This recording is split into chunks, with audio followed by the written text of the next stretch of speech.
globalization. Just as the Federal Reserve keeps the American public in a position of indentured servitude through perpetual debt, inflation, and interest, the World Bank and IMF serve this role on a global scale. The basic scam is simple. Put a country in debt either by its own indiscretion or through corrupting the leader of that country. Then impose conditionalities or structural adjustment policies, often consisting of the following. Currency devaluation. When the value of a currency drops, so does everything valued in it. This makes indigenous resources available to predator countries at a fraction of their worth. Large funding cuts for social programs. These usually include education and healthcare, compromising the well-being and integrity of the society, leaving the public vulnerable to exploitation. Privatization of state-owned enterprises. This means that socially important systems can be purchased and regulated by foreign corporations for profit. For example, in 1999, the World Bank insisted that the Bolivian government sell the public water system of its third largest city to a subsidy of the U.S. corporation Bechtel. As soon as this occurred, water bills for the already impoverished local residents skyrocketed. It wasn't until after a full-blown revolt by the people that the Bechtel contract was nullified. Then there is trade liberalization, or the opening up of the economy through removing any restrictions on foreign trade.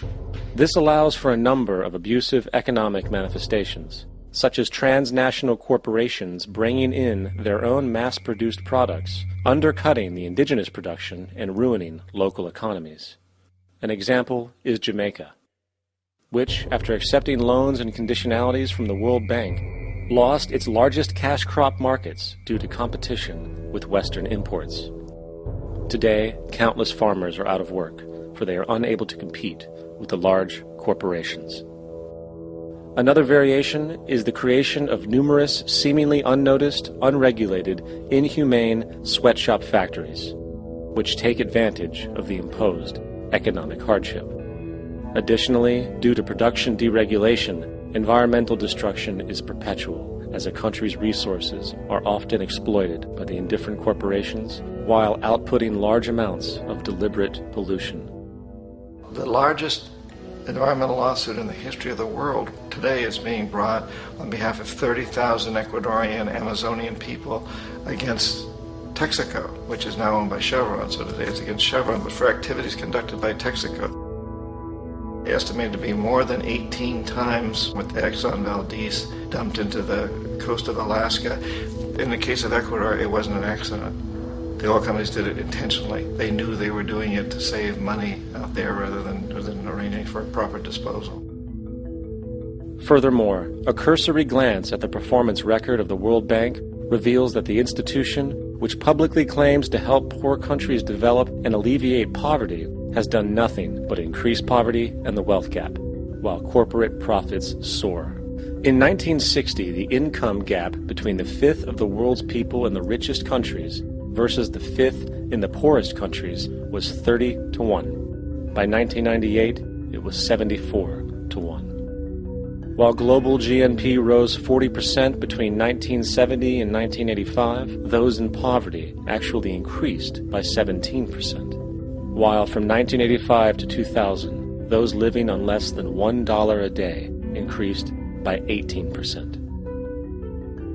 Even the Joint Economic Committee of the U.S. Congress admitted that there is a mere 40% success rate of all World Bank projects. In the late 1960s, the World Bank intervened in Ecuador with large loans. During the next 30 years, poverty grew from 50% to 70%. Under or unemployment grew from 15 to 70%. Public debt increased from $240 million to $16 billion, while the share of resources allocated to the poor went from 20% to 6%. In fact, by the year 2000, 50% of Ecuador's national budget had to be allocated for paying its debts. It is important to understand the World Bank is, in fact, a U.S. bank, supporting U.S. interests. For the United States holds veto power over decisions, as it is the largest provider of capital. And where did it get this money? You guessed it. It made it out of thin air through the fractional reserve banking system. Of the world's top 100 economies, as based on annual GDP, 51 are corporations, and 47 of that 51 are U.S.-based. Walmart, General Motors, and Exxon are more economically powerful than Saudi Arabia, Poland, Norway, South Africa, Finland, Indonesia, and many others.